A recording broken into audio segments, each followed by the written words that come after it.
Bismillahirrahmanirrahim. Assalamualaikum warahmatullahi wabarakatuh. Pertama-tama yang terhormat kepada Aga ini selaku Direktur Pondok Pesantren Perkenalan Rabani Fida, dan kepada Umida, pada Umida selaku pengasuh Pondok Pesantren Perkenalan Rabani Fida. Terima lagi pada guru-guru Pondok Pesantren Perkenalan Rabani Fida dan pada kedua orang saya dan pada keluarga saya semoga sehat selalu. Dan saya akan menceritakan tentang Muhammad Arsyad Al-Banjari. Muhammad Arsyad Al-Banjari adalah seorang ulama besar yang sangat berpengaruh dan berperan penting dalam sejarah Islam, khususnya di Kalimantan. Beliau banyak menulis kitab agama dan pernah menduduki jabatan mufti di Kesultanan Banjar. Muhammad Arsyad Al-Banjari lahir di Lok Gebang, Matapura, Kalimantan Selatan pada tahun 1710. Dan Muhammad Arsyad Al-Banjari itu adalah putra tertua dari pasangan Abdullah dan Siti Aminah. Setelah wafat, beliau juga dikenal sebagai Datu Kalampayan karena makam beliau berlokasi di Desa Kalampayan, sekitar 56 km dari kota Banjarmasin. Pendidikannya itu dimulai di lingkungan keluarganya yang soleh dan taat beragama. Saat berusia 7 tahun, Sultan Tahilullah meminta kepada orang tua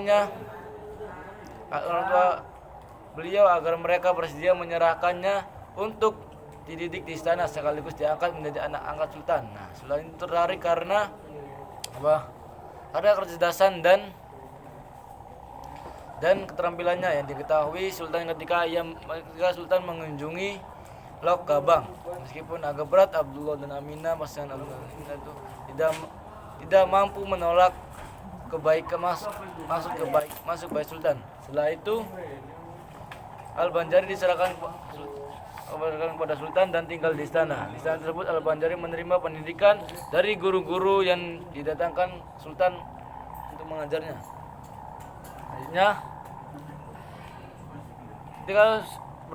ketika beliau berusia 30 tahun, beliau itu dikirim ke Mekah untuk menuntut ilmu dengan biaya kerajaan. Sebelum berangkat, Sultan itu menikahkannya dengan wanita yang bernama Bajud. Hal itu dilakukan agar Sultan Al-Banjari tetap kembali ke kampung halamannya.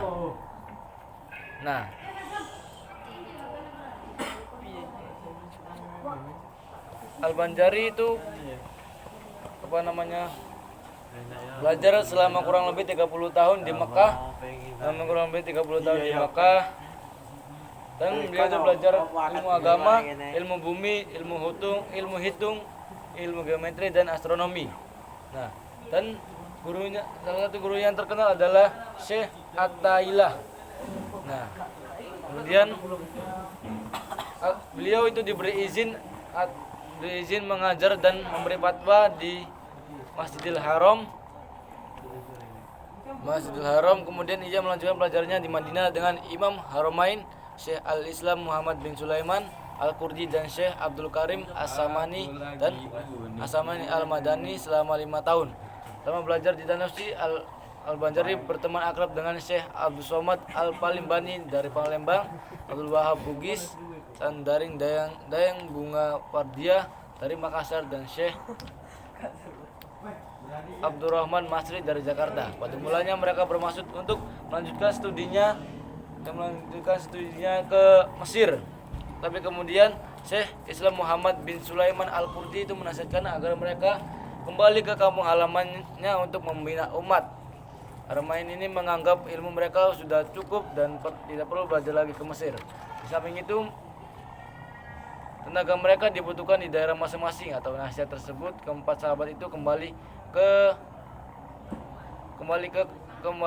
Indonesia. Sebelum kembali ke Kalimantan, Syekh Muhammad Arsyad Al-Banjari ini mampir dulu ke Jakarta di tempat sahabatnya bersama Syekh Abdurrahman yaitu Syekh Abdurrahman Masri selama beberapa bulan.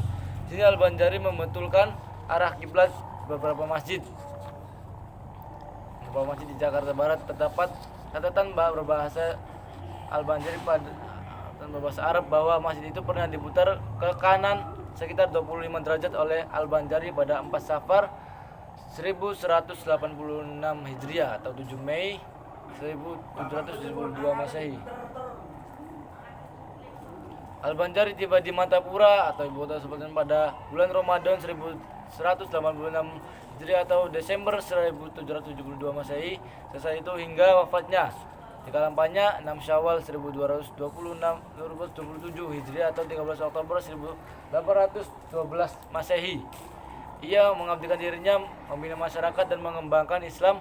Dalam kegiatan ini ia dibantu Syekh Abdul Wahab Bugis yang ketika itu sudah menjadi menantunya.